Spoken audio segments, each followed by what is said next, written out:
নমস্কার। ডায়াবেটিস কথার আজকের এপিসোডে আমরা জেনে নেব একটা খুব গুরুত্বপূর্ণ তথ্য।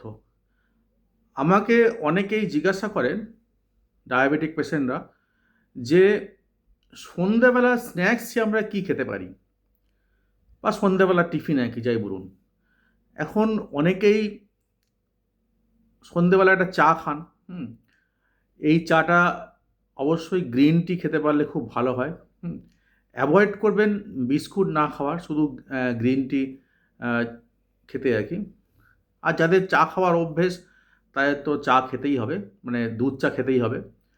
যাদের দুধ চা খাওয়ার অভ্যেস, কিন্তু আমরা বলি যে গ্রিন টি খেতে পারলে সব থেকে ভালো হয়। অবশ্যই বিস্কুটটা যতটা সম্ভব অ্যাভয়েড করা আর কি। এরপরে স্ন্যাক্স হিসেবে আপনারা হয়তো অনেক সময় শুকনো মুড়ি বা শুকনো চিড়ে একটু ছোলা বাদাম দিয়ে খান। যারা আমার মুড়ি বা চিড়ের এপিসোড দেখেছেন তারা জানেন যে এইগুলো কিন্তু রোজ খাওয়াটা ডায়াবেটিস রোগীর পক্ষে খুব একটা ভালো নয়। তার কারণটা হচ্ছে যে এগুলো সব কার্বোহাইড্রেট সমৃদ্ধ খাবার।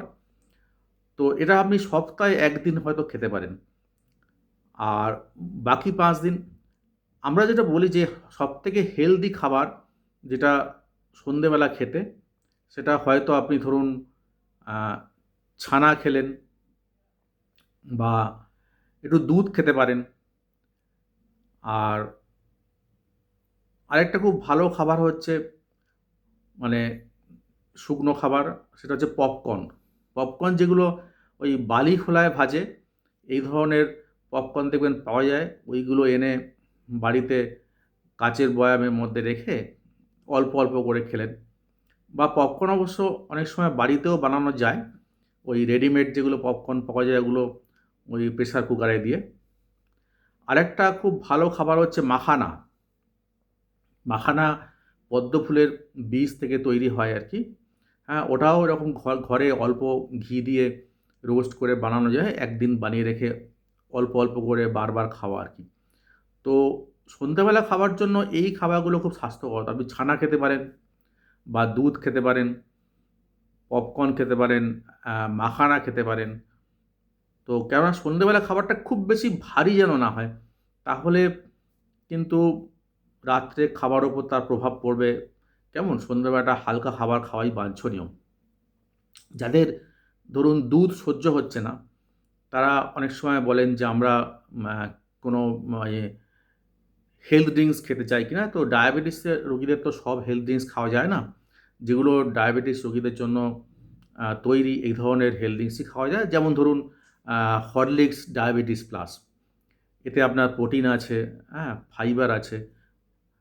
ফাইবার থাকাটা খুব গুরুত্বপূর্ণ, এবং অবশ্যই ক্যালসিয়াম থাকে, যেটা আমাদের হাড়কে মজবুত করতে সাহায্য করে রাখে। এবং এই কারণেই আমরা সন্ধ্যেবেলা দুধ বা ছানা খেতে বলি, যাতে আমাদের শরীরে আ সাফিসিয়েন্ট ক্যালসিয়াম যায় আরকি, কেমন? তো এই খাবারগুলোই ঘুরিয়ে ফিরিয়ে খেতে হবে। সন্ধ্যেবেলা রুটি বা ধরুন এই ধরনের খাবার খেতে যাবে না, যেগুলো খুব কার্বোহাইড্রেট সমৃদ্ধ খাবার, এগুলো সন্ধ্যাবেলা না খাওয়াই ভালো আরকি।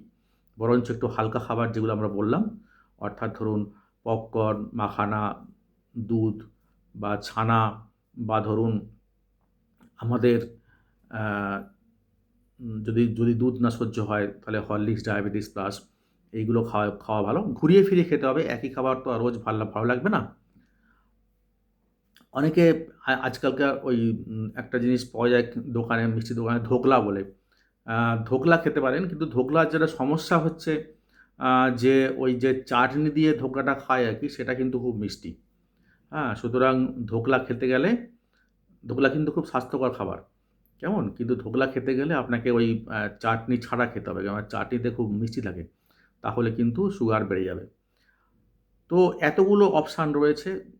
আর আরেকটা হচ্ছে, যাদের ধরুন একটু মনে হচ্ছে যে ধরেন অফিস থেকে এসে অনেকে ধরুন লাঞ্চ করেছেন, একটু সকালের দিকে অফিস থেকে এসে একটু ভারী খাবার খেতে চান আরকি। তারা ধরুন ছোলা বাদাম সেদ্ধ করে অল্প তেল দিয়ে তার মধ্যে আপনার শসা, টমেটো দিয়ে খেতে পারেন। বা যারা স্প্রাউট বাড়িতে বানান, স্প্রাউট একটু টক দই মিশিয়ে খেতে পারেন। এগুলো কিন্তু খাওয়া যায় আরকি। মানে এগুলো অনেকটা একটু একটু ভারী খাবার, যারা ধরুন অফিস থেকে এসে সন্ধেবেলায় একটু ভারী খাবার খেতে চাইছে না আর কি, তাদের জন্য এই খাবারগুলো অবশ্যই ভালো খাবার আর কি। কেমন?